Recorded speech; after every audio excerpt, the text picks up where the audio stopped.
Hola a todos, buenas tardes. En el día de hoy vamos a hablar sobre los sustantivos. Entonces, en primer lugar vamos a dar una definición breve de lo que son los sustantivos. Después vamos a hablar sobre su clasificación y por último vamos a tener un par de actividades para resolver los sustantivos. Listo. Entonces, la definición de sustantivo.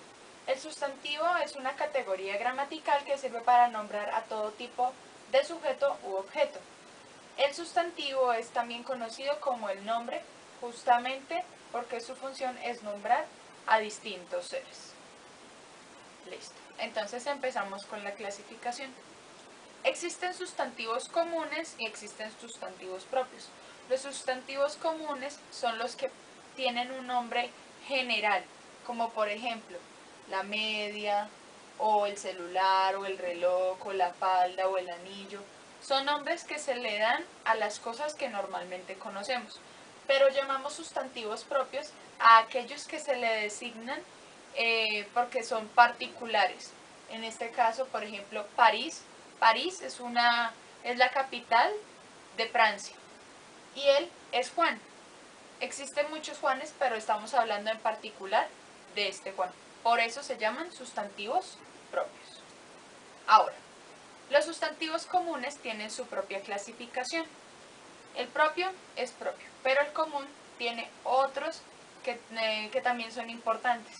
Entonces hablamos de los sustantivos abstractos, es decir, aquellos que no tienen, que no es posible palparlos o hacer uso de los sentidos para poder observarlos o tenerlos junto a nosotros. Ejemplo, la inteligencia, la libertad, la bondad, el amor, la esperanza, son cosas intangibles, pero que se pueden sustantivar. El siguiente es los sustantivos concretos, es decir, que podemos hacer uso de nuestros sentidos para poder tenerlos cerca de nosotros. Por ejemplo, el televisor, el papel, el computador, etc.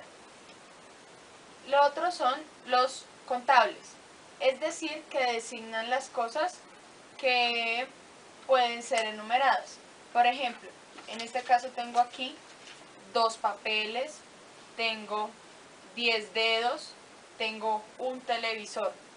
Entonces podemos contar gracias a los números. Los siguientes son los no contables, es decir, que son susceptibles de enumeración, o sea, no se pueden contar fácilmente, pero sí se pueden medir. Por ejemplo, la harina, la leche, el agua, se pueden medir por litros, por centímetros cúbicos, pero se volverían contables en la medida que dijéramos, si tenemos, por ejemplo, el agua condensada en una botella, entonces estaríamos clasificando una botella de agua.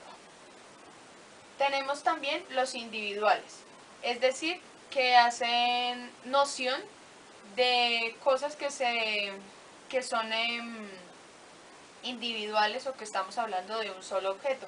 Por ejemplo, un barco, o estamos hablando del perro, o estamos hablando de la casa.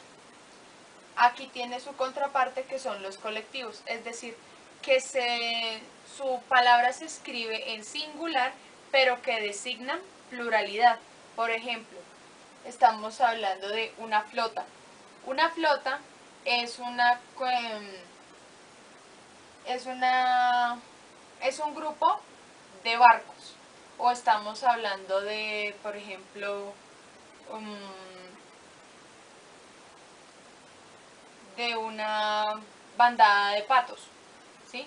No estamos hablando solamente de un pato, sino estamos hablando de una cantidad de animales. Los otros son los derivados, es decir, que de una palabra podemos sacar otras palabras. Ejemplo, librería, término que se deriva de la palabra libro. O podemos decir panadería, que se deriva de la palabra pan. Y la última son los primitivos, es decir, que son nombres que no provienen de otro. Si retomamos, por ejemplo, la palabra pan es la palabra primitiva y la palabra panadería es la palabra derivada. Otros ejemplos que tenemos es perro, auto y libro. Bueno, a continuación quiero presentarles dos actividades que voy a dejar al archivo adjunto para que puedan realizarlas después.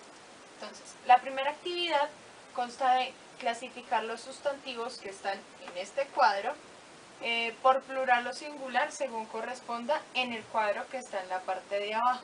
En esta parte dice singular y en esta parte dice plural.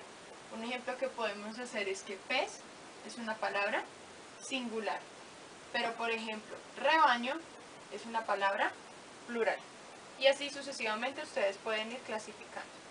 La siguiente es, lean las siguientes oraciones subrayando el sustantivo, es decir, que ustedes tienen que buscar en la oración el sustantivo o los sustantivos, porque hay más de uno, y reescriban las oraciones cambiando el sustantivo de plural a singular o de singular a plural. Y eso es todo. Muchas gracias.